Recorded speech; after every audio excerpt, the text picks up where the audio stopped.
media, and thank you, and thank you for joining us this morning for what can only be described as a celebration. On May the 8th, South Africans spoke through the ballot box, and their message was quite clear. It is time to restore integrity to governance. It is time for a resurgent IFP.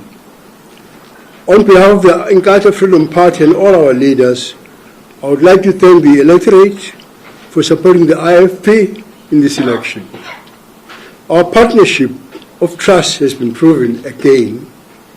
Through an overwhelming show of support, the IFP has increased our number of seats in the National Assembly from 10 to 14. These seats will be filled from our national and regional lists according to the IEC's formula, typically adopted on Wednesday. This victory has strengthened our voice in the national governance of South Africa. It has afforded us a stronger position from which to hold government accountable. Our greatest victory, however, is undoubtedly here in the province of KwaZulu-Natal. Despite the massive and well-founded campaigns waged by our opponents in this key province, the IFP has overtaken the Democratic Alliance to become once again the official opposition in KwaZulu-Natal.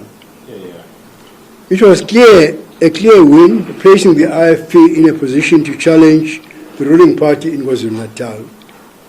The words of former President, His Excellency Nelson Rolihlahla Mandela, are surely ringing in some of the ears this morning.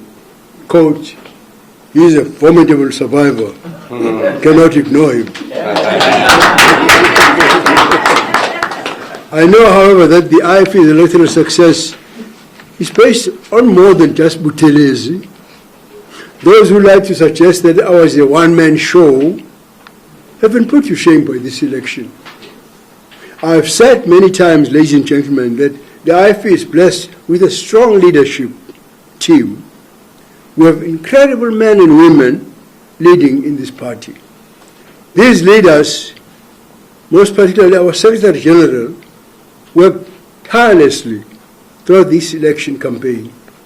I want to publicly thank them for giving up family time, sleep, and weekends, and for waging a powerful and sustained campaign for the IFP.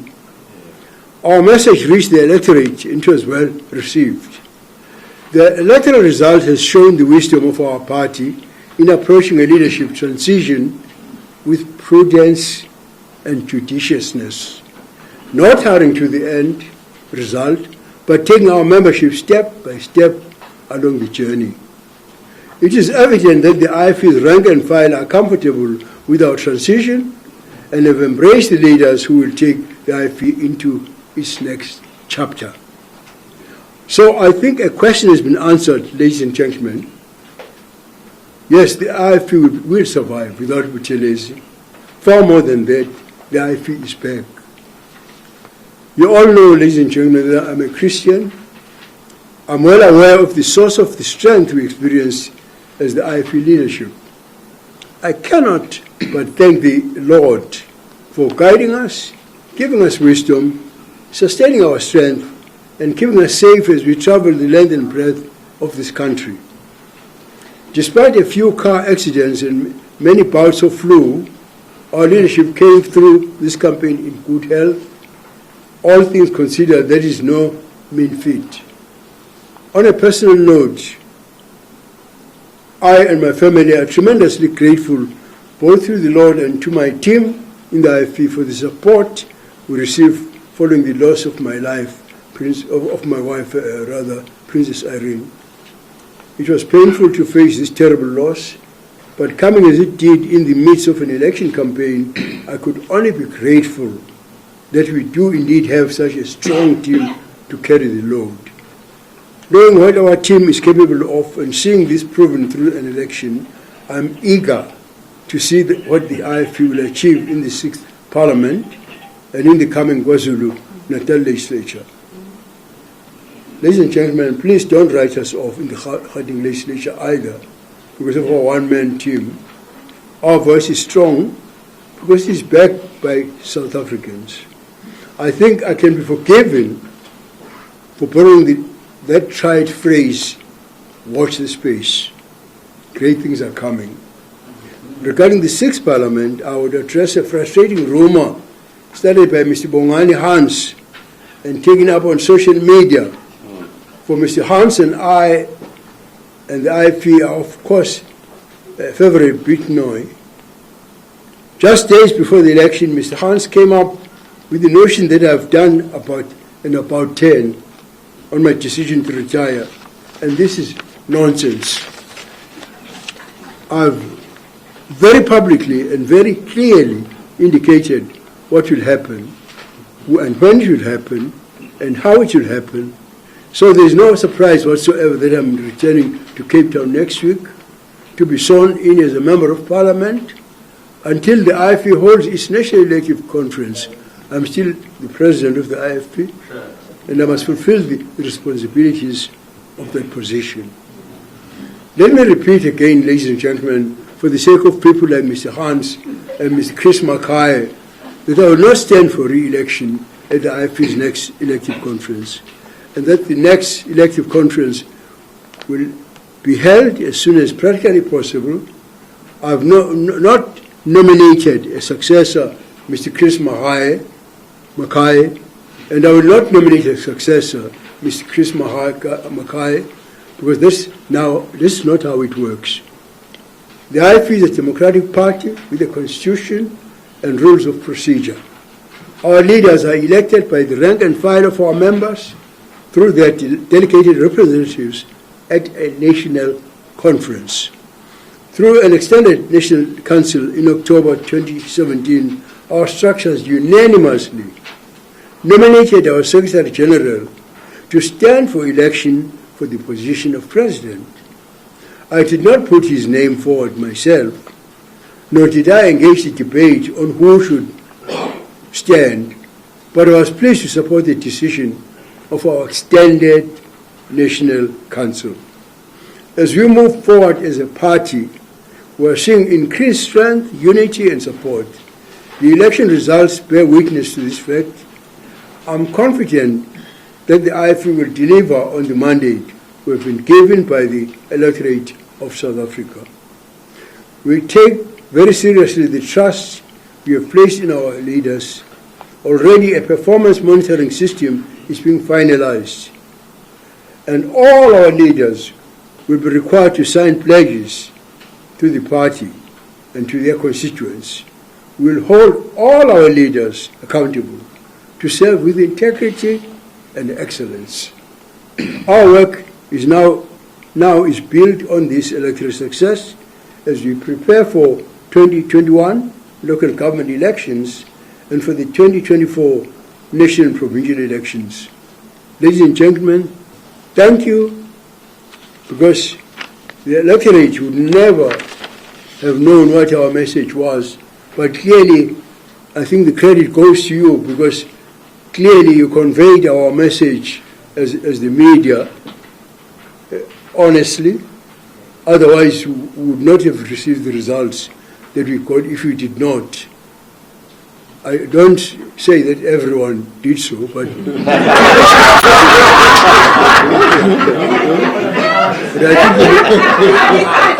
I think the majority of you did. And I would like to thank you, honestly thank you. And I'm humbled by it.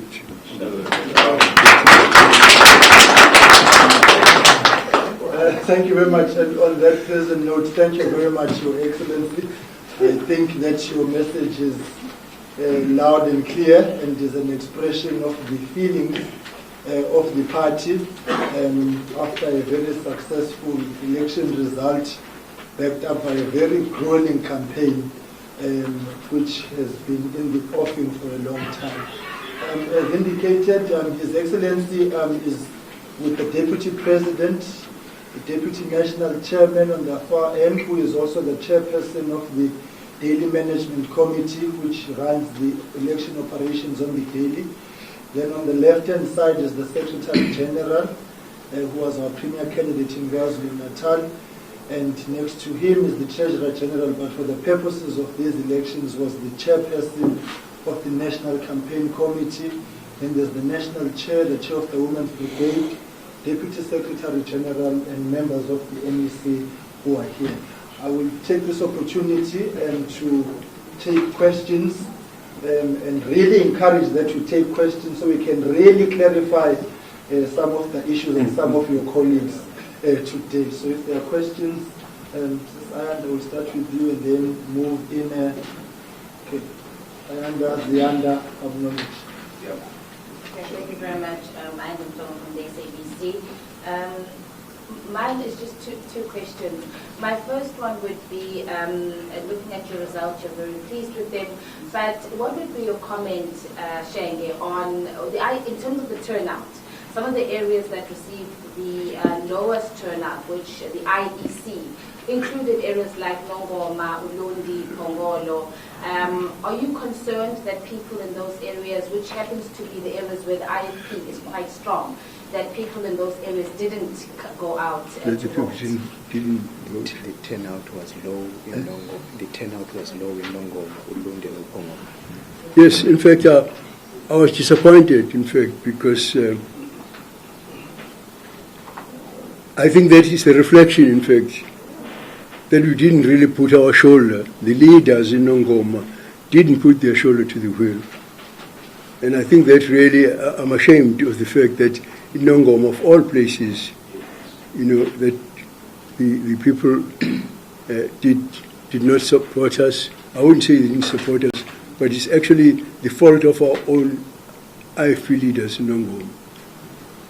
Sorry, my second question is, there was some unhappiness, Mr. Hlabisa, we spoke a bit about it, with regards to allegations around the manipulation of votes. Scanners, were people were allowed to double vote. The ink in some areas would brush off.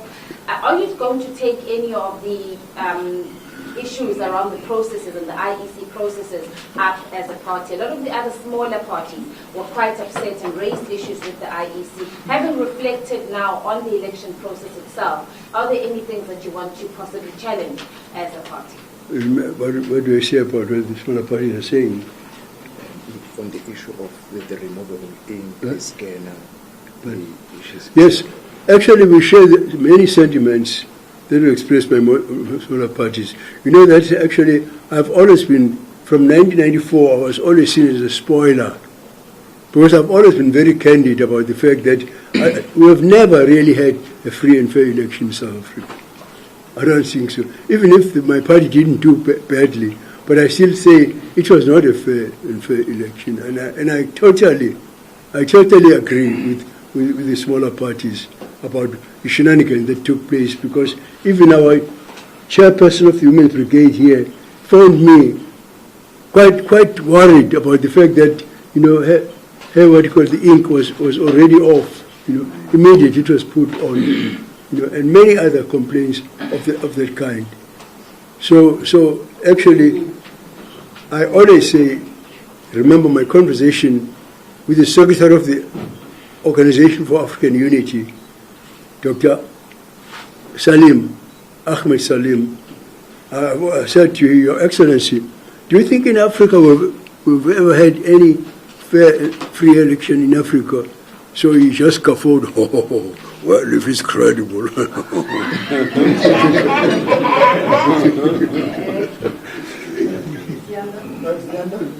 Mine is just a simple question. Does the IFP have any idea when they'll be having their elective conference? But does the IFP know when, or do you have an idea of when you'll be having your elective conference? I think that we said not later than July, isn't it? Okay. Definitely not later than July. I just for clarity, We need just a month to prepare for it. I think we must put on record, colleagues, that as we explained on January 19 in this very room, that there was a challenge of bogus branches. We had to clean up the branches register to have a credible conference whose integrity would not be questioned. It was then a toss-up. Once that had been done, do we go to conference or do we focus on elections. So I think whilst His Excellency has conveyed the appreciation of the party in terms of the reporting, what has been unfair has been for our campaign trail to be characterized in some quarters of the media by reportings of the conference, which we had explained, and overshadowing what was genuinely election matters. So I think that moving forward, that also just needs to be clarified, that didn't augur well for us to be engaged in an election campaign and having been very transparent and honest about the realities of the party and indicating, as His Excellency is saying, that the conference later than July. But at every campaign, the question is, when's your conference? You're speaking about jobs, when's your conference? Crime is high, when's your conference? As if we had actually shied away from the fact that a conference had to be held. So I think there will need to be some reflection on in certain quarters about that. But as His Excellency is saying, we had indicated that later than July. There was Babu on the chair, then Dawson, I'll come to you, and then Mr. Panel. Makuba njobe kulolu khetho labe sihamba khona sibone abantu abadala endaweni zasemakhaya bephuma bedidekile uthi uyambuza umuntu omdala ukuthi uvotile yini athi ngibone uhido labantu ngoba iphepha elinde kakhulu kwacaca ukuthi abantu abafundisekanga kahle ngokuhlelo lokuvota kukhona iqembu lokwenza ukufundisa abantu kahle ukuvota ngaphambi kokuba bayongena lapha okukhethweni. Makhutshwa ngiyazi ukuthi empeleni ngiqinisa ukuthi ama-journalist onke lapha endini angofakazi ukuthi ngaphumela obala mina ngasho ukuthi la amaqembu lawo 48 abantu abadala bazoba nenselelo, the challenge, ngoba lo mqulo ongaka uma befuna ngoba bethi indlovu ingaphi abeqembu labo ngathi mina isha bakubona nesishwapha sayo.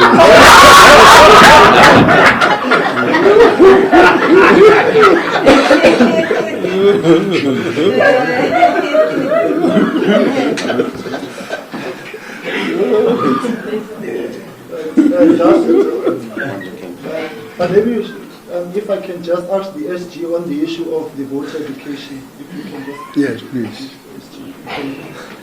Moving forward. Makhutshwa kulombuzo kade ubuza ngoba ubuze ngesizulu, I think anguphendule ngasizulu. Njengoba sesidlule okhethweni lolu maduzane sesizokwethula uhlelo luka 2021 luka local government election, la ke esikhona ukuthi amaqembu azobe engamaningi njengoba emangaka at local level, kodwa umkhankaso wethu soqinisa kakhulu kuma volunteer, kuma party agent na kwi voter education ukuze siqikelele ukuthi nabantu asebekhulile bayakwazi ukukhopa ne list uma amaqembu amaningi ohlwini lwe ballot paper. Dawson? So my question is around the issue of the performance monitoring system that was discussed here. Okay. And I just want to understand how that works in practical terms, because there has been criticism of some municipalities in the past, like in Singapore, for example, of how it's being run and being called into question. So I just want to understand how this will work and how it will apply to areas where the IFP governs. And the chairman of the NCC, please. Yeah, thank you very much, Excellency. Yeah, I think a heavy responsibility has been placed on us by the voters out there. And that's mainly because of our slogan of trust us. We've got to live up to that slogan of trust us. And we've got to ensure that our political representatives who represent us in the Gauteng legislature or the National Assembly or the provincial legislature live up to the fact that they will be on the ground servicing those communities and people that voted for us and servicing the community at large. We are in the process, the Secretary General and myself, of finalizing a performance agreement which each member who is taking up public office will have to sign, and there will be sanctions there where if you do not perform, And if the chief whips of those legislatures and the office of the Secretary General, in consultation with the NEC, decide that you have not performed, after 1 or 2 warnings, you will be removed from that office and sent to the hinterland or not even redeployed anywhere else. So we are very serious about the fact that those members who are going to go there will live up to the brand of Trust Us and live up to what we've said in the manifesto. Because our manifesto was very clear: good governance, service delivery, honesty, integrity. The Secretary General and myself have also decided that we must extend that kind of performance agreement to our municipalities, because 2021 is around the corner. In fact, we are already going to start planning for our 2021 elections today. As soon as this press conference is over and the celebrations are over, the real work starts. We'll be holding all our mayors and executive members of those councils to account on a performance monitoring basis, and if we find that they are not good enough to lead in those municipalities, to lead us effectively into a major victory in 2021, they will be removed. So we're sending that out to the public. They must rest assured that the IFP is going to be very, very serious about living up to what we've said in our manifesto.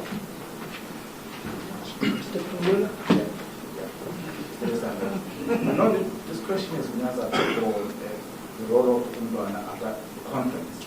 So the party said, okay, to see where it uses it anyway. But in our the party has decided what will happen to Umbrana after election. Will they remain in parliament or will advise the party after the game late? Mr. Pumula, you know, if the NEC may look, you have answered yourself that the party said it should take that decision after conference, not at conference. So I'm not sure how we preempt ourselves.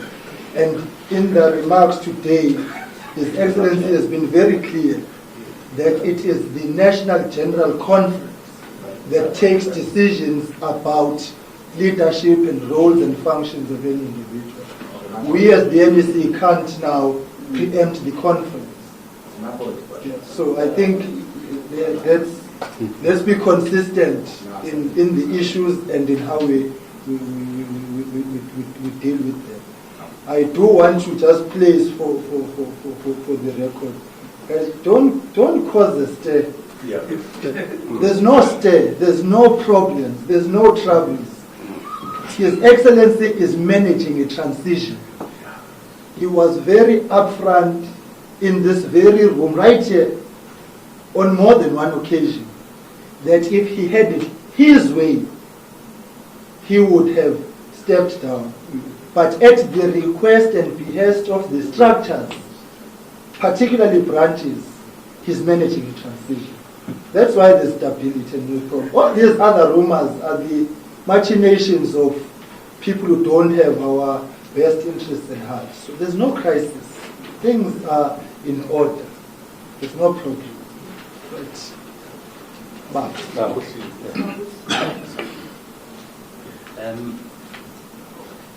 Ahead of the elections, we were told that the ANC may not be able to get enough majority to run the program. Let us say the ANC fails to get the required majority. Would you have worked with it? Would you have formed a coalition with it? With what? The ANC, if it failed to win the program. Because Paul was saying, no, I'm saying, regarding, considering that... saying if the ANC did not get 50 plus 1 in KwaZulu-Natal, we're going to work together as a coalition, but it's already water under the bridge, that one. Yes, because we've worked with the ANC before, actually. Considering the corruption allegations... In the Government of National Unity, and even if it was not provided for in the final constitution, I mean, we did work together with them. So I don't think that I can make a decision now about that. But in principle, I don't see that we have any problems or any qualms about working, in a coalition with the ANC. After all, the IFP is structured on the ideas of the ANC as propounded by the founding fathers in 1912. That's why we have the same colors.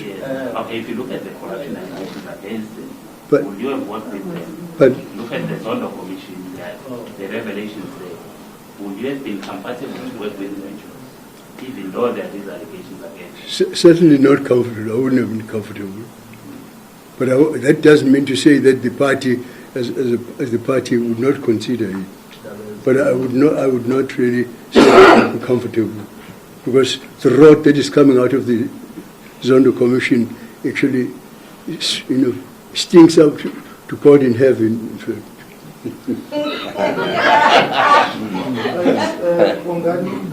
Thank you.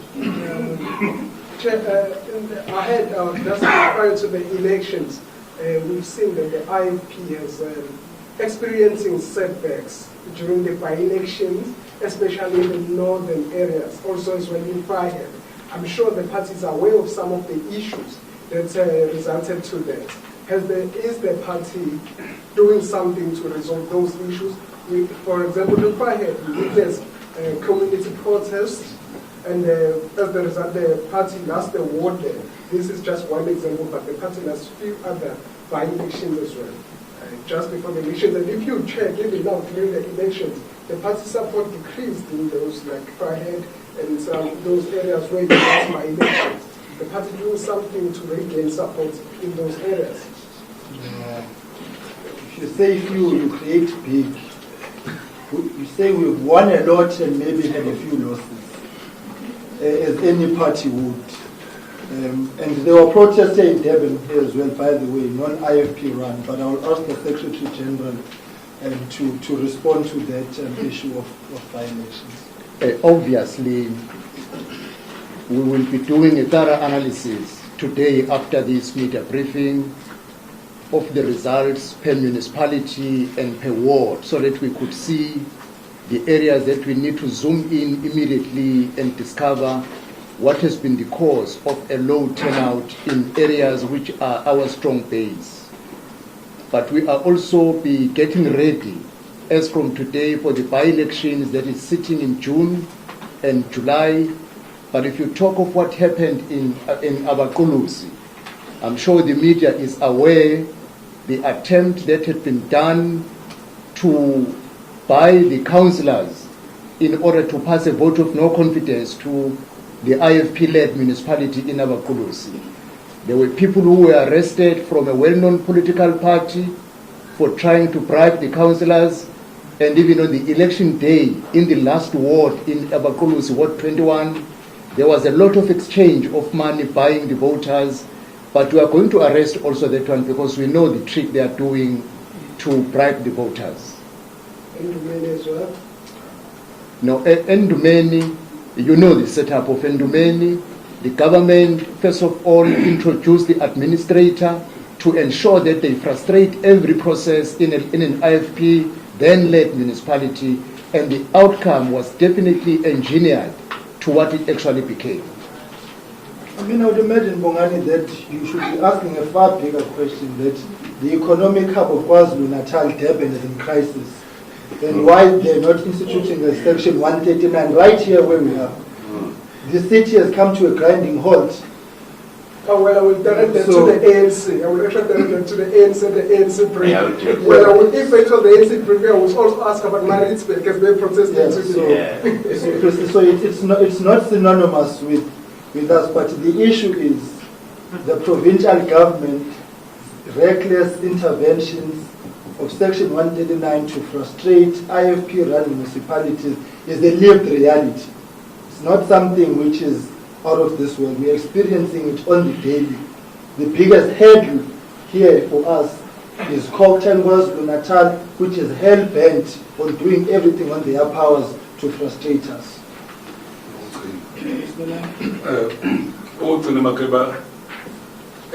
iqembu belikhala ngokuthi inkece alinayo imali alinayo lisurvive kanjani ukuze liphumelele kanjani lingenankece Siphathanisile.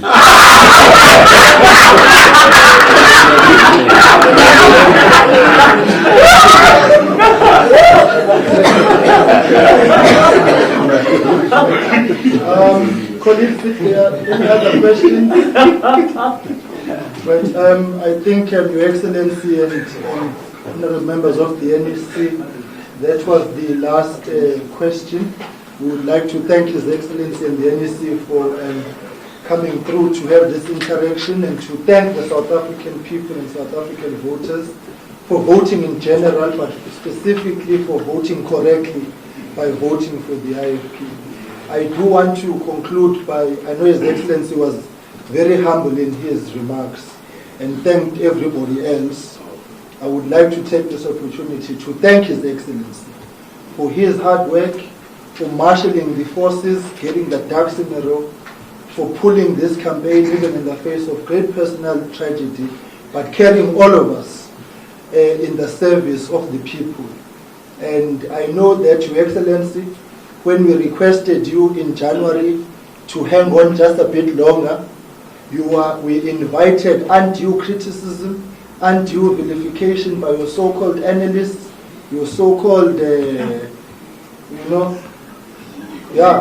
they said all sorts of things, etc. And they said all sorts of things, blaming the party and saying all sorts of derogatory things. But South Africans looked beyond that pettiness and shallowness. They understood your track record, they understood what you are doing, and they backed that up by going to vote. The fact that the IFP increased its percentage share of the vote, increased the number of votes and the number of seats is something that very few parties can speak about. And we owe that gratitude to you, Your Excellency, for your selflessness and for you to know that not everybody is as blind as your so-called analysts who, instead of analyzing, gave us their personal reflections about things. But the electorate was very sober. So we thank you very much, Shenge, for carrying this campaign in the way that you did.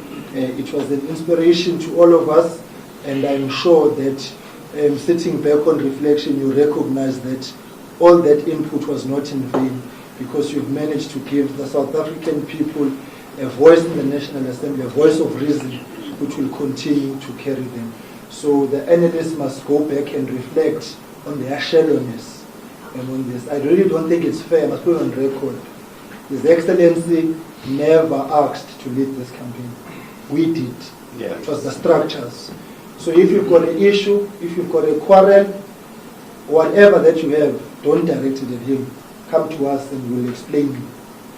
But as far as Sheng is concerned in this whole thing, he was just a disciplined cadre of this party and took an instruction from the party structures, and we believe he carried it out to the best of his ability, and today we celebrate the social. I think it would be remiss on my part too if I don't thank you as our spokesperson, and I'm sure the media will agree with me that they never had any problem in getting in touch with you. You got in touch with the media, you traveled all over the country, you went to Johannesburg, all over the place. In fact, I must say that we're very grateful for the role that you yourself played. Colleagues, that brings us to the end of the formal part. Mr. Mbango, there's a second part which we invite you all.